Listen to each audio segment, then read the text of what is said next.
नमस्कार. माझं नाव सुधीर खोडवेकर.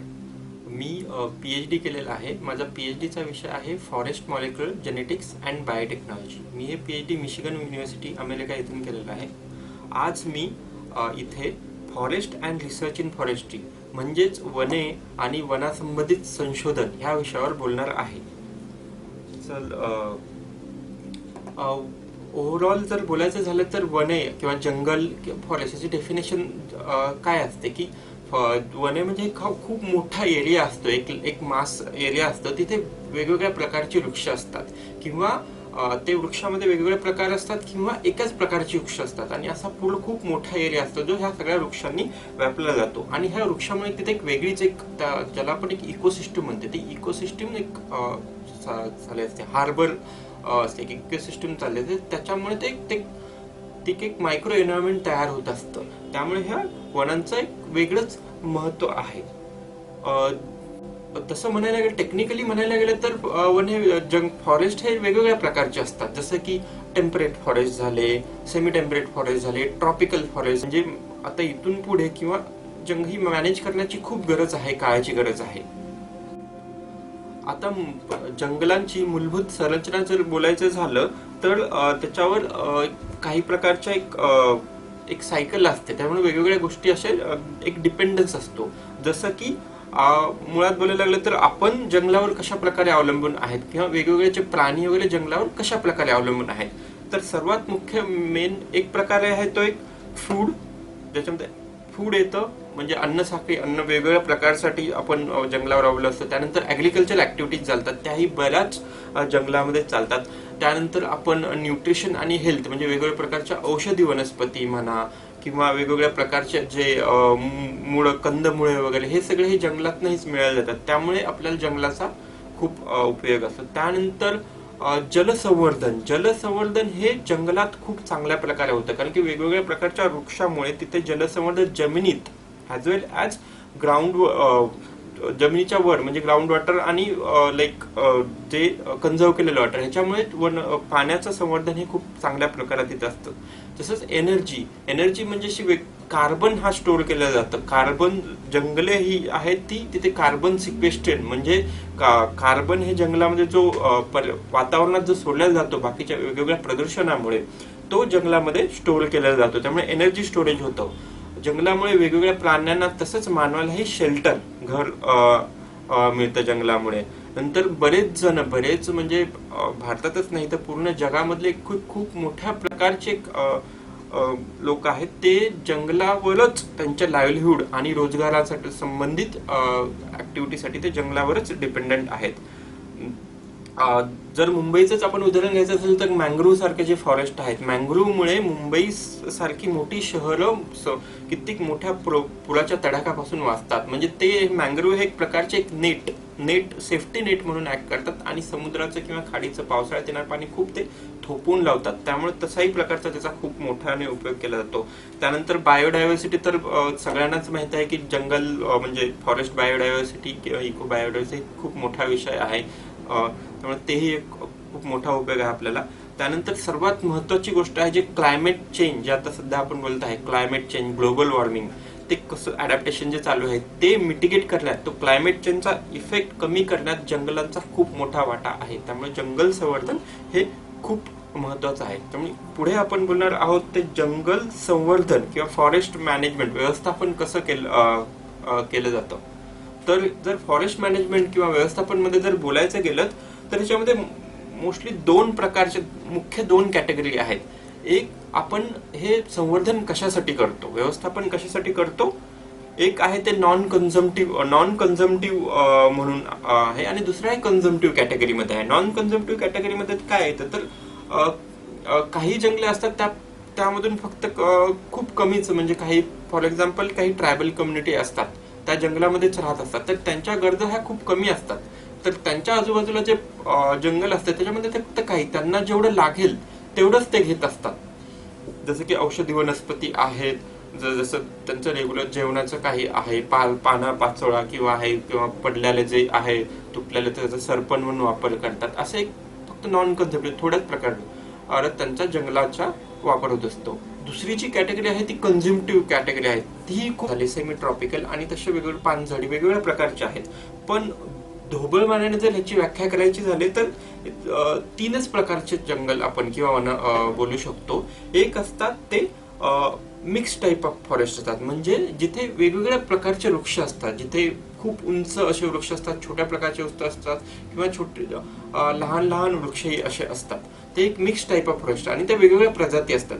काही फॉरेस्ट जे असतात वने, ते तिथे फक्त एकाच प्रकारचे वृक्षांनी डॉमिनेटेड झालेले असतात. फॉर एक्झाम्पल जर भारतातलंच उदाहरण घ्यायचं असेल तर आपण उत्तर भारताचे जसं की हिमाचल प्रदेश आहे, काश्मीर आहे, तिकडे एकाच प्रकारचे वृक्ष असतात. देवदार म्हणा, पाईन्स म्हणा, तर हे एकाच सिंगल टाईप्स ऑफ सिंगल झाडं असलेली हे वृक्ष आहेत.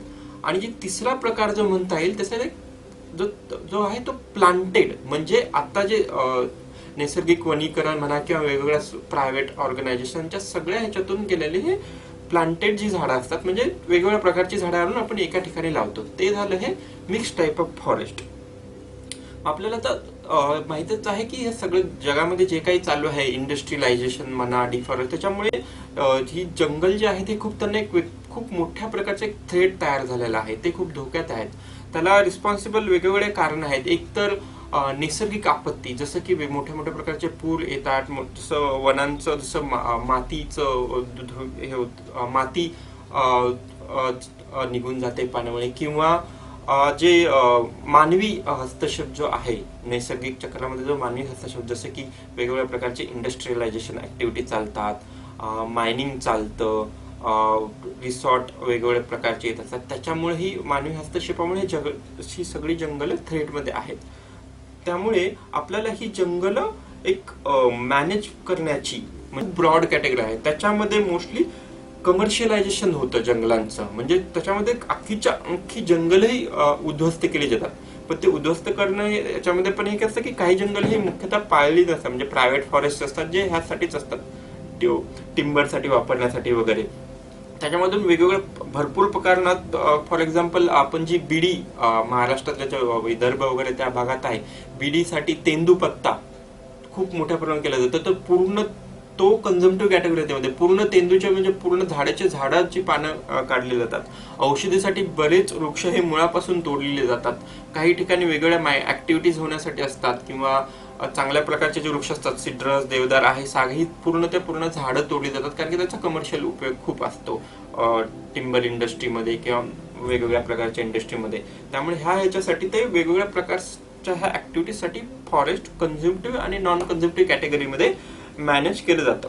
तर आता हे व्यवस्थापन करण्याची का गरज आहे त्या भागाकडे येऊया. कारण की जर ते व्यवस्थापन नाही केलं तर खूप मोठ्या वेगवेगळ्या प्रकारच्या समस्या निर्माण येतात. त्या समस्या काय असू शकतात, तर एक्सटिंक्शन ऑफ स्पीसीज, म्हणजे फॉर एक्झाम्पल आपल्याला पण ताजं उदाहरण बोलायचं असेल तर डोडो हा पक्षी माहित आहे आपल्याला सगळ्यांना.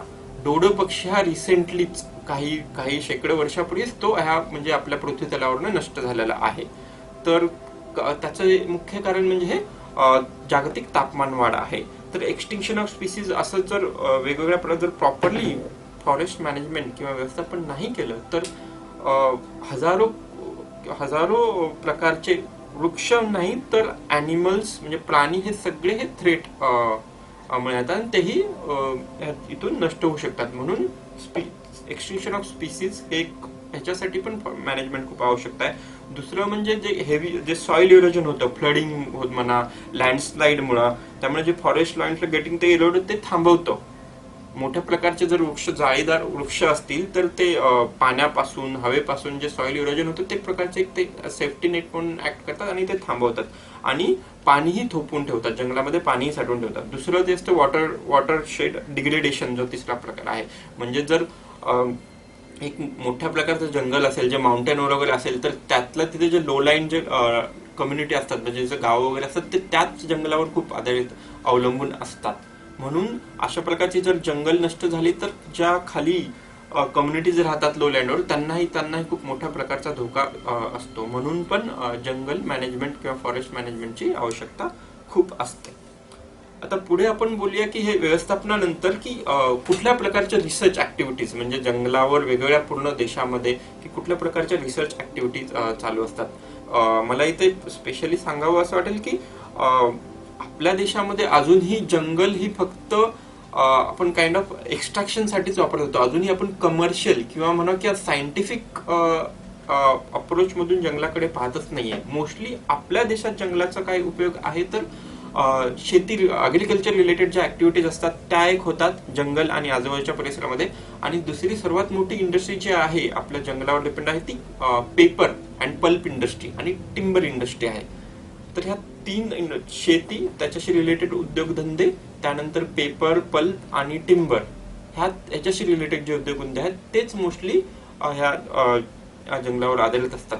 पण आपण जर वेस्टर्न युरोपियन किंवा अमेरिकन कंट्रीजमध्ये बघायला झालं तर तिथे वेगवेगळ्या प्रकारचं संशोधन चालू असतं की त्याच्यामुळे जंगलाची प्रोडक्टिव्हिटी म्हणजे जेव्हा फॉरेस्ट प्रोडक्टिव्हिटी कशी वाढवता येईल.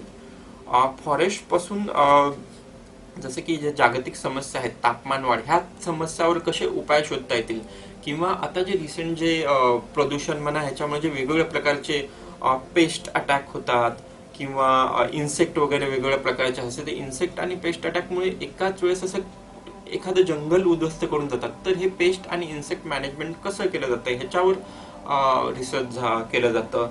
परत पॉप्युलेशन जेनेटिक स्टडीज म्हणजे जी डायव्हर्सिटी म्हणतो म्हणजे जरी आपल्याला आपण जसं मानवामध्ये जे वेगवेगळ्या देशामधले आपण हे वेगवेगळे दिसतो जसे डायव्हर्स आहोत तसेच जंगल किंवा प्रत्येक प्रकारचे जातीचे वृक्षही एकमेकापासून वेगळे असतात. तर त्याच्यासाठी एक जसं की उदाहरण द्यायचं झालं तर 2 आंब्याची झाडं आहेत एकमेकापासून दूर तर जरी एक ते लांबून किंवा वरून सारखीच दिसत असली तरी इट इज नॉट नेसेसरी की ती सारखीच आहेत.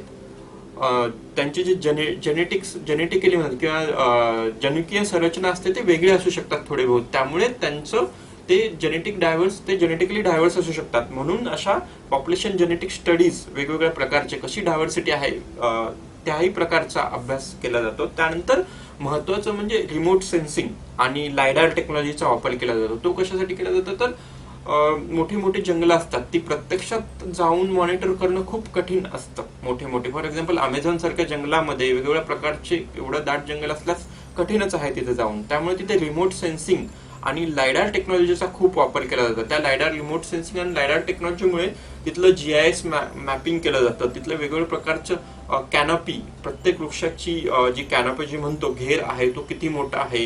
काही वृक्ष जमिनीपासून ते त्यांच्या टोकापर्यंत किती उंच आहेत, त्यांच्या ट्रंकची साईज किती आहे, त्यांच्या ट्रंकची टोटल उंची किती आहे, इवन त्यांच्या पानांचा आकार कसा आहे म्हणजे वेगवेगळ्या त्यांच्या स्तरावर लहान सर्वात टॉपला पानांचा आकार कसा आहे त्याच्यानंतर खालच्या टप्प्यात पानांचा अशा वेगवेगळ्या प्रकारचं रिसर्च रिमोट सेन्सिंग आणि लायडार टेक्नॉलॉजी करून केलं जातं. त्यानंतर आपण आता मुख्य एक महत्वाच्या मुद्द्यात येऊया ते सध्या जे आपण बोलतो बायोटेक्नॉलॉजी. कारण की आता बायोटेक्नॉलॉजीवर पूर्ण लाईफ म्हणजे अवलंबून आहे. त्यामुळे बायोटेक्नॉलॉजीचा खूप मोठ्या प्रमाणात फॉरेस्ट्री आणि त्या संबंधित रिसर्चमध्ये खूप मोठ्या प्रमाणात उपयोग केला जातो. म्हणजे ह्याला इंग्लिशमध्ये सांगायचं झालं तर ह्याला असं म्हणतात की it act as a tool. It is a tool which acts for the sustainable development or conservation of forest communities, especially forest and related like fisheries, agriculture आणि त्याच्याशी रिलेटेड जे इंडस्ट्री आहे त्याच्यासाठी बायोटेक्नॉलॉजीचा खूप मोठा वापर करण्यात जातो. हे याच्यासाठी अजून सिग्निफिकंट ह्याच्यासाठी असतं की त्याच्यामुळे जे आपण किंवा वेगवेगळे प्राणी ह्याच्यावर जे फूड आणि दुसऱ्या ह्याच्यासोबत ज्या गोष्टीवर अवलंबून आहेत त्याचाही खूप जास्त प्रोडक्टिव्हिटी बायोटेक्नॉलॉजीचा वापर करून आज जंगलाची प्रोडक्टिव्हिटी वाढवण्याचा प्रयत्न केला जात आहे. त्यामुळे आपण इथून पुढे बघूया की बायोटेक्नॉलॉजीचा वापर कशा वेगवेगळ्या प्रकारे जंगल आणि संशोधनासाठी केला जातो. तर मॉडर्न बायोटेक्नॉलॉजी म्हणून एक आधी मी असं त्याचं सांगतो की किती प्रकार आहेत मॉडर्न बायोटेक्नॉलॉजीमध्ये कशा प्रकारे संशोधन केलं जातं. तर पहिलं जे आहे ज्यामध्ये characterisation of genetic diversity in forest species म्हणतात.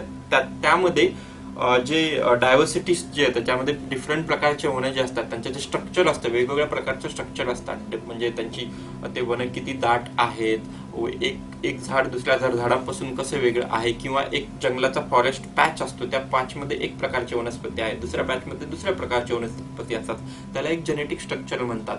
जरी ते एकाच प्रकारचे झाड असले तरी ते वेगवेगळ्या प्रकार जेनेटिकली ते वेगळे असू शकतात, म्हणून त्यांचं जेनेटिक स्ट्रक्चर, त्यांच्यामध्ये जीन फ्लो कसा होतो, म्हणजे फॉर एक्झाम्पल जेव्हा ते फ्लावरिंग स्टेजमध्ये असतात त्यानंतर जे फ्लोटिंग होतं, म्हणजे पोलन ग्रेन्स जे होतं विंडमुळे वगैरे शेअरिंग, त्यांच्यामध्ये जो जीन फ्लो असतो तो कसा होतो, आणि त्यामुळे ते कसं त्या ओव्हरऑल फॉरेस्टच्या हेल्थवर मॅटर करतं, हे जेनेटिकल मार्कर किंवा बायोटेक्नॉलॉजीचं हेल्प करून शिकता येतं. त्यानंतर दुसरं जे आहे ते जे एक्सपेरिमेंट केले जातात त्याला म्हणतात मार्कर असिस्टेड सिलेक्शन. युरोपियन किंवा अमेरिकन देशामध्ये असं जंगल ही गव्हर्नमेंटनेही राखलेले असतात आणि प्रायव्हेट इंडस्ट्रीनेही राखलेले असतात. तर तिथे काही जे पॅचेस असतात जंगलांची, तिथे त्यांना एक स्पेशल प्रकारची झाडं त्यांना हे करायची असतात. फॉर एक्झाम्पल जर त्यांना टीक वूड म्हणा किंवा पाईन वूड हे वूड असेल तर त्यांना त्या टिंबर इंडस्ट्रीमध्ये खूप मोठ्या प्रकारची मागणी असते. तर त्यांना ते जास्तीत जास्त स्ट्रॉंग वूड कसं आणि जास्तीत जास्त टिकणारं वूड कसं आणि त्याची ग्रोथ पण कशी फास्ट होण्याचं, ह्याच्यासाठी जे रिसर्च चालतं त्याच्यासाठी ते वेगवेगळ्या प्रकारचे शॉर्ट ट्रायल्स, मग फॉरेस्टमध्ये वेगवेगळ्या प्रकारचे लँड्स असतात, पॅचेस केले जातात, तिथे त्या प्रकारचे ते वेगवेगळ्या प्रकारचे जाती अशा ज्या बायोटेक्नॉलॉजिकली मॉडिफाय करून लावलेल्या असतात आणि त्याचा कसा नंतर वापर केला जातो ह्याबद्दल संशोधन केलं जातं. त्यामुळे ते जेनेटिकली असे प्लांट्स आयडेंटिफाय केले जातात की जे खूप स्ट्रॉंग आहेत, म्हणजे जे कितीही एन्व्हायरमेंट आजूबाजूचं असेल, म्हणजे फॉर एक्झाम्पल युरोपियन देशामध्ये जर बघायचा विचार केला तर तिथे जे क्लायमेट आहे तिथे खूप ड्रास्टिकली चेंज होतं. म्हणजे जसं जो विंटर आहे, विंटर खूप हार्श असतो, म्हणजे तिथे बर्फ पडत असतो. त्यानंतर उन्हाळा जो येतो त्यामध्ये खूप हार्श, म्हणजे टेम्परेचर खूप हार्श जास्त वाढतं. मग अशा ह्याच्यामध्ये सगळीच झाडं नाही टिकू शकत, सगळीच झाडं बर्फामध्ये येऊ शकत नाही आणि सगळीच झाडं कडक उन्हाळ्यात पण वाढू शकत नाही. जसं की भारतात जर आपण आपल्याच राज्याचा विचार केला तर इथे बर्फ नसल्यामुळे फक्त इथे पावसाळा आणि म्हणजे पावसाळा, उन्हाळा आणि थंडी ह्या ह्याच्यामध्ये सगळे ते वृक्ष टिकून राहतात. ती वृक्ष जर तुम्ही बर्फात लावली तर ते टिकणार नाहीत. त्यामुळे ह्याच कडक क्लायमेट, डिफरंट क्लायमेटमध्ये तगणारी वृक्ष कशी सिलेक्ट करायची, ते मग त्यांच्यामध्ये काहीतरी इंटरनली त्यांचं स्ट्रॉंग हे असेल. जसं की आपणही थंड प्रदेशात गेलो तर आपल्यालाही थंडी सहन होत नाही, तसंच झाडाला असतं, झाडांचंही असतं की तिथे त्याच वातावरणात झाडं वाढत असतात. तर ही झाडं कशी सिलेक्ट करता येतील, त्यामुळे त्याचे मार्कर असिस्टेड सिलेक्शन केलं जातं. त्यानंतर व्हेजिटेटिव्ह प्रोपगेशन जास्त, म्हणजे मायक्रो प्रोपगेशन जे म्हणतात, जे शेतीमध्ये खूप जास्त प्रकारे चालतं. जसं की जर आता वेगवेगळ्या प्रकारचे जर शेतीमधले कापूस म्हणा, सोयाबीन वगैरे असतं, त्याच्यात चांगल्या व्हरायटी जर द्यायच्या असतील तर ते मायक्रो प्रोपगेशन थ्रू, म्हणजे प्लांट टिश्यू कल्चर आपल्याला माहित असेल, टिश्यू कल्चर व्हरायटी असतात. बनानामध्ये, केळीच्या उत्पादनामध्ये टिश्यू कल्चर व्हरायटी आजकाल खूप वापरले जातात. तर ह्या प्रकारचं रिसर्च ही जंगलात चालतं की टिश्यू कल्चर जर टीक प्लांटेशन केलं किंवा टिश्यू कल्चर्ड इकलिप्टसचं प्लांटेशन जर केलं आपण, तर ते किती फास्ट वाढेल आणि त्यामधून किती चांगली व्हरायटी कशी आपल्याला निवडता येतील. त्यामुळे ही मायक्रो प्रोपगेशन किंवा प्लांट टिश्यू कल्चर ह्या टेक्नॉलॉजीचा खूप चांगल्या प्रकारात वापर केला जातो. आणि त्यानंतर दुसरं एक महत्त्वाचं म्हणजे जेनेटिक मॉडिफिकेशन, ज्याला आपल्याला माहित असेल GMO म्हणतात, जेनेटिक मॉडिफाईड ऑर्गॅनिझम जे असतात. GM टेक्नॉलॉजीचाही वापर करून वेगवेगळ्या प्रकारचे कसे वृक्ष तयार केले जातात ह्याच्यावरही रिसर्च चालतं. त्याच्यातलं सर्वात चांगलं उदाहरण म्हणजे पॉप्युलस ट्री आहे, जिथे अमेरिका आणि युरोपमध्ये खूप मोठ्या प्रमाणात रिसर्च होतं.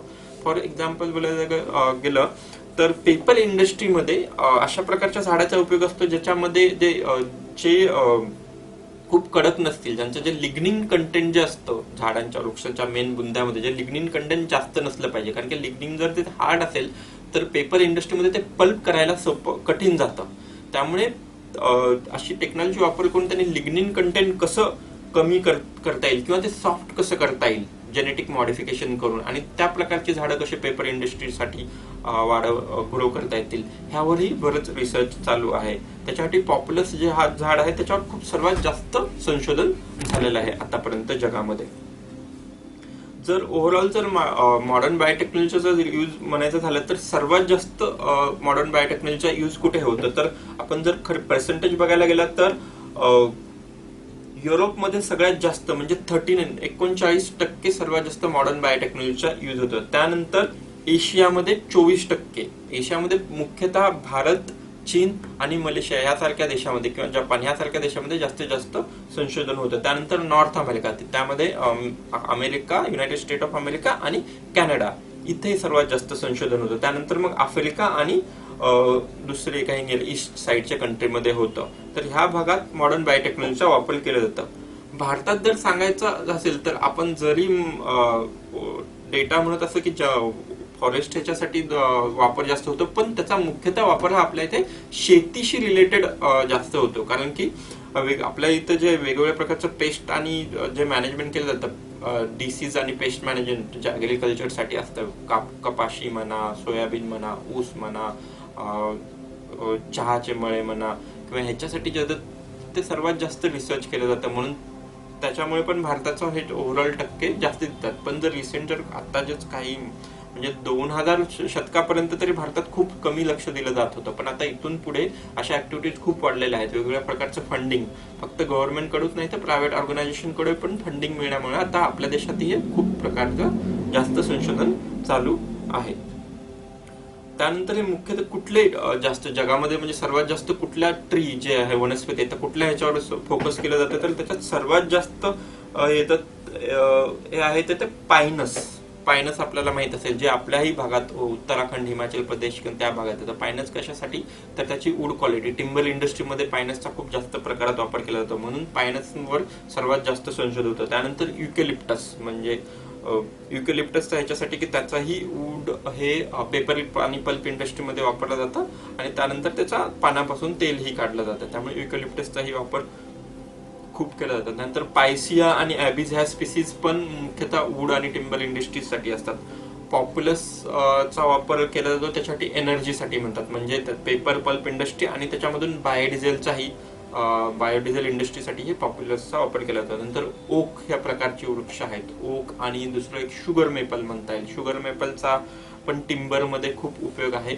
शुगर मेपलचं टिंबर ज्याच्यामध्ये ते खूप जगात सगळ्यात महाग विकणारं टिंबर आहे आणि स्पेशली जास्त ते नॉर्थ अमेरिका आणि कॅनडा ह्या भागात जास्त येतं, त्यामुळे तिथेही त्या वृक्षाचाही खूप वापर झाला होता. तर मॉडर्न बायोटेक्नॉलॉजीचा वापर हा मुख्यतः ह्या सगळ्या वृक्षावर होतं. त्यामध्ये पण कुठल्या प्रकारचं संशोधन केलं जातं, सर्वात जास्त संशोधन केलं जातं हे मायक्रो प्रोपेगेशन म्हणजे प्लांटेशन कल्चर, जे आताच मी त्याबद्दल थोडंसं बोललं आहे. त्याच्यामध्ये जवळजवळ आत्ता जर जगामधला पूर्ण डेटा घेतला तर 42% काम ह्या विषयावर होतं.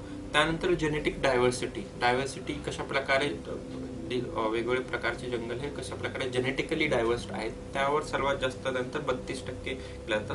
त्यानंतर तिसऱ्या प्रकारचं जे रिसर्च संशोधन केलं जातं ते MMG म्हणजे ते मार्कर असिस्टेड सिलेक्शन आणि जिनॉमिक्स, म्हणजे वेगवेगळ्या प्रकारचे वृक्ष कसे वेगवेगळ्या ठिकाणी असे वाढवता येतील किंवा ग्रो करता येतील जंगलामध्ये, त्या प्रकारचे किंवा ते कसे एकमेकापासून वेगळे आहेत ते मॉलिक्युलर बेस्ड मार्करने संशोधन करून त्यावर रिसर्च होतं. तर आता आपण ह्यानंतर स्पेसिफिकली आपण जेनेटिक डायव्हर्सिटी कशी कॅरेक्टराइज केली जाते, म्हणजे प्रत्यक्ष एक फॉरेस्ट मधील जेनेटिकली डायव्हर्सिटी कशी स्टडी केली जाते ह्याबद्दल थोडंसं बोलूया. तर ह्याच्यामध्ये मॉलिक्युलर मार्कर्स हा खूप मोठा दुवा आहे. मॉलिक्युलर मार्कर्स म्हणजे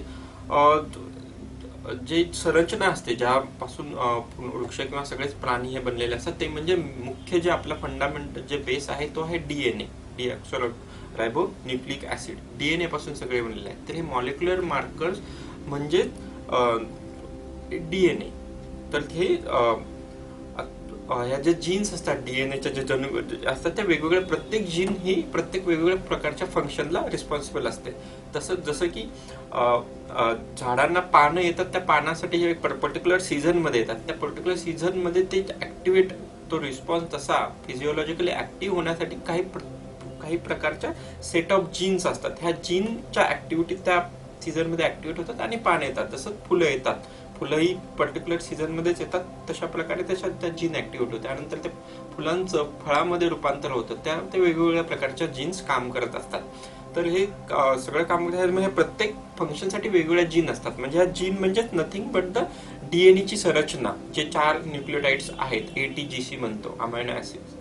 एटीजीसी ह्या ज्या 4 लेटर्स आहेत, ह्या एटीजीसी ची ही संरचना ही वेगळ्या प्रकारे झालेली असते. त्या वेगळ्या प्रकारच्या संरचनेपासून ह्या जीन्स तयार होतात. तर ह्या जीन्समुळेच वेगवेगळ्या प्रकारचे कॅरेक्टर्स, म्हणजे काही झाडांची पानं पिवळी असतात, तर काही झाडांची पाने ही लाल असतात, किंवा फळांचा आकार, झाडांची साईज, हे वेगळे फक्त ते जीन्सच ठरवतात. जसं मनुष्य किंवा प्राण्यामध्ये त्याचे वेगवेगळ्या प्रकारचे, म्हणजे त्यांचा आकार, त्यांचा रंग, हे सगळं जीन्स ठरवतात. तसंच पाण्याच्या मध्ये पूर्ण हे सगळं जीन्सच ठरवतात झाडामध्ये. म्हणून ह्या जीन्स जेनेटिकली हे कसे डायव्हर्स आहेत, कसे वेगळे आहेत, त्याच्यावर खूप मोठ्या प्रकारचं रिसर्च केलं जातं. त्यासाठी मग मार्कर्स म्हणतात, मॉलिक्युलर मार्कर्स.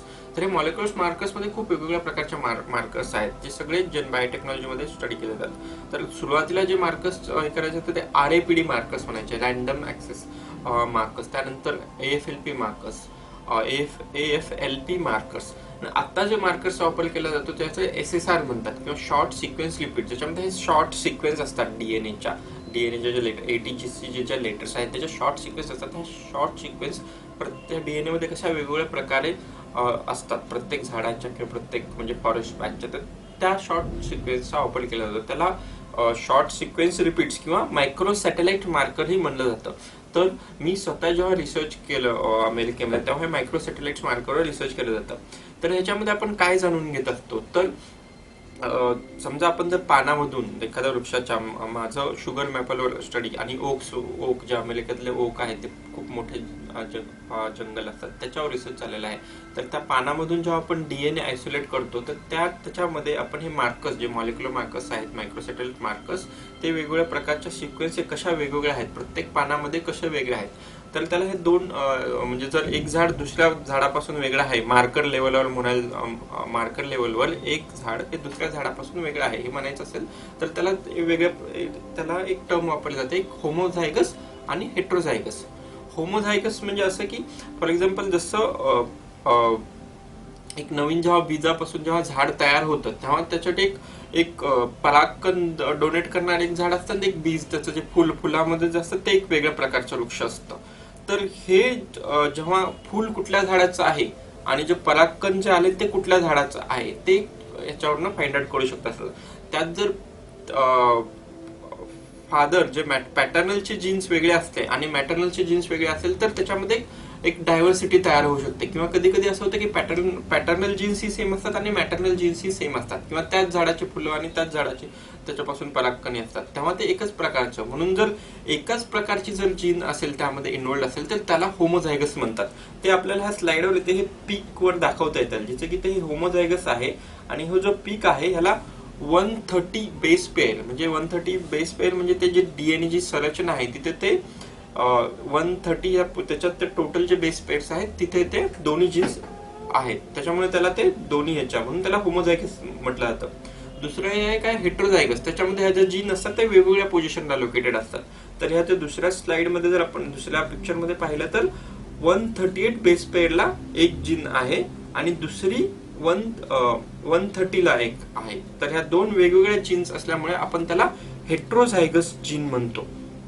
तर याच्यामध्ये आपल्याला असं ओळखता येईल की म्हणजे हा जो नंबर 1 जी वृक्ष आहे हा नंबर 2 पेक्षा वेगळा आहे. म्हणजेच जरी बाहेरून आपल्याला तो सेम दिसत असेल तरी जेनेटिकली तो कसा वेगळा आहे हे ह्या मॉलिक्युलर मार्करवरनं आपल्याला दाखवता येतं. जेनेटिक डायव्हर्सिटी म्हणजे काय, तर लाईक इट इज ह्याला एक इंग्लिश मध्ये बोललं जातं की ह्याला एक इनव्हिजिबल डायमेन्शन म्हणता येईल. Like it is considered as an invisible dimension of biological diversity. म्हणजे it's like it presents the like structure of genetic diversity as a result of evolutionary forces. म्हणजे ही वृक्ष किंवा प्राणीमध्ये ॲनिमल्स आहेत ते वेगवेगळ्या प्रकारचे, जसं की आपलं जे इव्होल्युशन झालेलं आहे एवढ्या मिलियन्स ऑफ इयर्स पासून, तर वेगवेगळ्या क्लायमॅटिक फोर्सेस मधून हे सगळे वृक्ष आणि ॲनिमल गेलेले आहेत. त्या क्लायमॅटिक फोर्सच्या ऍक्टमुळे वेगवेगळ्या प्रकारचे टेम्परेचर चेंजेस, वेगवेगळ्या प्रकारचे, जसं आईस एज पासून जसे डेव्हलपमेंट झाले तसे वेगवेगळ्या प्रकारचे डेव्हलपमेंट आणि इव्होल्युशन झालेलं आहे. त्यामुळे तसंच हे सगळं इव्होल्युशन आपल्याला त्यांच्या डीएनए मध्ये पाहता येतं. म्हणजे कसं त्यांच्या संरचनेमध्ये चेंज झालेलं आहे, कसं छोटे छोटे एक न्यूक्लियोटाइड मध्ये बदल होऊन कसं फंक्शन अडॅप्टेशन झालेलं आहे. फॉर एक्झाम्पल जर छोटंसं उदाहरण घ्यायचं झालं तर ओक जी जे वृक्ष आहेत त्याच्यामध्ये वेगवेगळ्या प्रकारच्या प्रजाती आहेत. म्हणजे मुख्य प्रजाती वगैरे त्या वेगवेगळ्या ज्या स्पीसीज असतात, तर काही स्पीसीज ह्या फक्त जास्त मॉइश्चर असणाऱ्या जागी येतात आणि काही स्पीसीज अशा ड्राय, जिथे ड्राय माती आहे तिथे येत असतात. पण असेही काही मध्ये पॅचेस असतात, त्याला एक झोन, कॉमन झोन म्हणतो, जिथे माती ही मॉइश्चर जास्त पाणी असते किंवा ड्राय पण असते.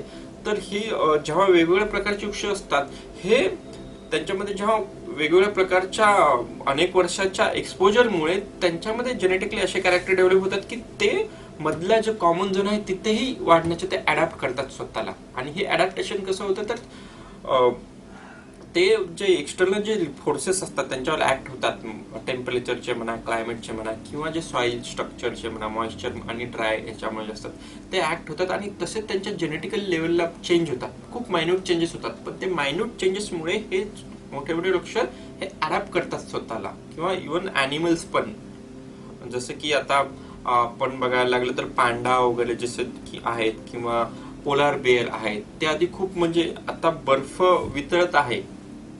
बऱ्याच आधीचं जसं बर्फ खूप असायचं, आता काही ठिकाणी म्हणजे अंटार्क्टिक मध्ये वगैरे बर्फ वितळत आहे, तरी त्या ह्याच्यात ते क्लायंट स्वतःला अडॅप्ट करण्याचा प्रयत्न करत आहेत.